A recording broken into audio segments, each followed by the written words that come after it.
بسم الله الرحمن الرحيم.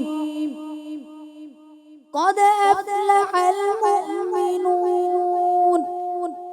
الذين هم في صلاتهم خاشعون والذين هم عن اللغو معرضون والذين هم للزكاة فاعلون والذين هم لفروجهم حافظون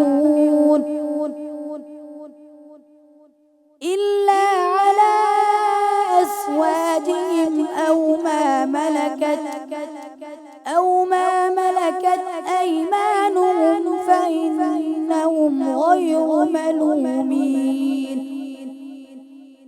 فمن ابتغى وراء ذلك فأولئك هم العادون والذين هم لأماناتهم وعهدهم راعون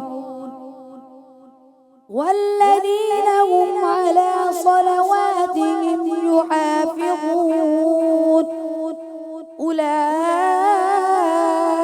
هم الوارثون الذين يرثون الفردوس هم فيها خالدون. ولقد خلقنا